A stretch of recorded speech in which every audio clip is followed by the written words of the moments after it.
Hello friend, welcome back to my channel. Friend, सितंबर start हो गया है और आज के इस वीडियो में पोर्टुलाका या मॉस के प्लांट से ज़्यादा फूल लेने के लिए कुछ इंपॉर्टेंट पॉइंट्स को लेकर बात करूंगा। मॉस का प्लांट एक सकुलेंट वैरायटी का परमानेंट प्लांट है जिस पर लगभग मार्च या अप्रैल के महीने से फूल आना स्टार्ट होते हैं और फिर लगभग अक्टूबर या नवंबर के महीने तक इस पर फूल आते रहते हैं। मेरे ये सभी पौधे लास्ट ईयर के हैं। उस टाइम पर मैंने इनको कटिंग से ग्रो किया था। ये पौधे कटिंग से बहुत इजीली ग्रो हो जाते हैं क्योंकि इन पौधों के अंदर एक लिक्विड स्टोर रहता है जो इनको ग्रो करने में काफ़ी हेल्प करता है। मॉस के प्लांट से ज़्यादा फूल लेने के लिए किसी भी फर्टिलाइज़र से ज़्यादा इम्पोर्टेंट इस प्लांट की लोकेशन है। इस प्लांट को ज़्यादा फ्लावरिंग के लिए ऐसी लोकेशन की ज़रूरत रहती है जहाँ पर दिन भर में लगभग 6 से 8 घंटों की धूप मिल जाए, या फिर अगर आपके घर में कोई ऐसी जगह हो जहाँ पर इससे भी ज़्यादा समय की धूप इन पौधों को मिल जाए तो इन्हें उसी स्थान पर रखिए।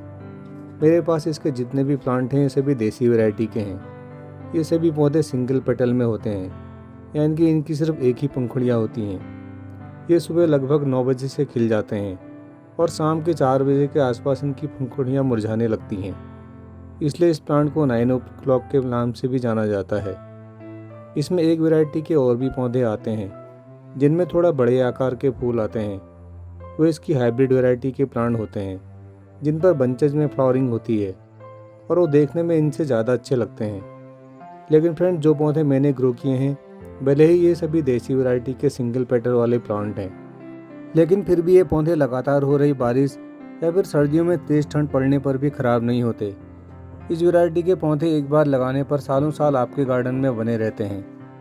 हालांकि हाइब्रिड वैरायटी के पौधे देखने में ज़्यादा अच्छे लगते हैं, लेकिन वो पौधे तेज़ बारिश या फिर सर्दियों में ओस पड़ने के कारण जल्दी ख़राब हो जाते हैं। इसके बाद इसके फर्टिलाइज़र की बात करते हैं। मॉस के पौधों को ज़्यादा फ्लावरिंग के लिए किसी खास फर्टिलाइज़र की ज़रूरत नहीं रहती, लेकिन मैं जब भी कभी कभी महीने में या 2 महीने में अपने पौधों पर NPK का स्प्रे करता हूँ तो वही स्प्रे इन पौधों पर भी करता हूँ।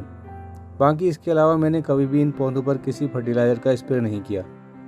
जनरली पोर्टुलाका के पौधे बिना किसी फर्टिलाइज़र के ही अपने ग्रोइंग सीजन के आने पर ढेरों फूल देना स्टार्ट कर देते हैं। लेकिन फिर भी अगर आपके इन पौधों पर कम फूल आ रहे हों तो इन पर आप केले के छिलकों के लिक्विड फर्टिलाइज़र का यूज कीजिए और इसे दिन भर की धूप में रखिए।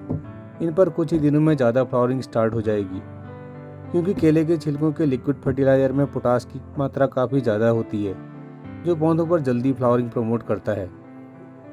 केले के छिलकों के लिक्विड फर्टिलाइज़र को बनाने के लिए आप 4 से 5 केले के छिलके को 1 लीटर पानी में डालकर किसी प्लास्टिक के बर्तन में 2 से 3 दिनों के लिए किसी छाया वाली जगह पर रख दीजिए। इसके बाद इसे छानकर इसमें 1 लीटर पानी और मिलाकर अपने इन पौधों के अलावा और पौधों की मिट्टी में भी डायरेक्ट यूज कीजिए। आपको बेस्ट रिजल्ट मिलेंगे। इसके अलावा आप अपने इन पौधों पर महीने में एक बार किसी अच्छे फंजीसाइड का स्प्रे भी कीजिए। बरसात के मौसम में फंजीसाइड का स्प्रे करने से पौधों पर कीड़े लगने जैसी कोई प्रॉब्लम सामने नहीं आती और बारिश रुकने के बाद जब फिर से धूप निकलती है तो इन पर ढेरों फूल खिलना स्टार्ट हो जाते हैं। सॉइल की बात की जाए तो जब मैंने इन पौधों को लास्ट ईयर कटिंग से ग्रो किया था तो इसकी सॉइल में पुरानी गोबर खाद, मिट्टी और रेत बराबर मात्रा में मिलाई थी। इस तरह के पौधों की मिट्टी में रेत मिलाना ज़रूरी हो जाता है क्योंकि ऐसी मिट्टी में पानी रुकता नहीं है और लगातार हो रही बारिश के बाद भी गमलों में वाटर लॉगिंग जैसी प्रॉब्लम सामने नहीं आती और हमारे सभी पौधे हेल्दी बने रहते हैं। मोस्टली हमारे कई साथियों के पौधे लगातार हो रही बारिश से ख़राब हो जाते हैं क्योंकि सॉइल का कंपोजिशन ठीक न होने के कारण गमले में पानी रुकता है जिससे ये सकुलेंट पौधे सड़ना स्टार्ट कर देते हैं। मैंने अपने इन सभी पौधों को हैंगिंग बास्केट में ग्रो किया है जो चौड़ाई में ज़्यादा हैं और गहराई में कम। जब भी आप इन पौधों को ग्रो करें तो एक कम गहराई वाले चौड़े पॉट को ही सिलेक्ट करें क्योंकि इस तरह के पौधों की जड़ें गहराई में न जाकर चौड़ाई में ज़्यादा फैलती हैं। फ्रेंड, अगर आपने पौधों को ग्रो करते समय ही एक अच्छी सॉइल तैयार की है तो फिर बाद में इसका एक अच्छा रिजल्ट ही सामने निकल कर आता है। मैंने सभी पौधे लास्ट ईयर कटिंग से ग्रो किए थे और उस समय इनको एक अच्छी सॉइल दी थी जिस कारण इन पर अभी काफ़ी अच्छी फ्लावरिंग देखने को मिल रही है। जिन जगहों पर धूप कम मिलती है उन जगहों पर ये पौधे इस महीने के बाद अपनी फ्लावरिंग थोड़ा कम कर देते हैं, लेकिन अगर इन पौधों को दिन भर की धूप मिलती रहे तो ये लगभग दीपावली के त्यौहार तक फ्लावरिंग करते ही रहेंगे। कई गार्डनर लोग ये भी बताते हैं कि मॉस के प्लांट को कम पानी की ज़रूरत रहती है, लेकिन मैंने नोटिस किया है कि कम पानी से इनकी कलियाँ ठीक से खिल नहीं पाती और पत्तियां और फूल दोनों मुरझाए से रखते हैं। और वैसे भी ये पौधे दिन भर की धूप में रखे रहते हैं, इसलिए इनकी पानी की रिक्वायरमेंट भी और पौधों की तरह लगभग सेम ही रहती है। आजकल जब बारिश थोड़ा कम हो गई है तो मैं इन पौधों को एक दिन छोड़कर पानी दे रहा हूँ। इसके बाद जैसे जैसे मौसम में ठंडक आएगी, इसकी पानी की रिक्वायरमेंट भी कम होती रहेगी।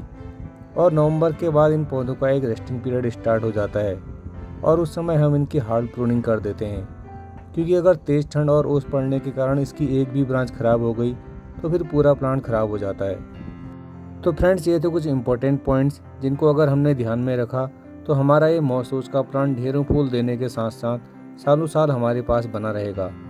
मैंने आपके साथ वही इन्फॉर्मेशन शेयर की है जो मैंने इनको ग्रो करने में एक्सपीरियंस किया है। फिर भी अगर मुझसे कोई इन्फॉर्मेशन छूट गई हो या वीडियो से रिलेटेड अगर आपके मन में कोई भी क्वेश्चन हो तो मुझे कमेंट करके ज़रूर शेयर कीजिएगा। अभी के लिए बस इतना ही, फिर मिलते हैं किसी नई वीडियो में किसी नए टॉपिक के साथ। तब तक देखते रहिए gardening with RPJ. Thanks and happy gardening.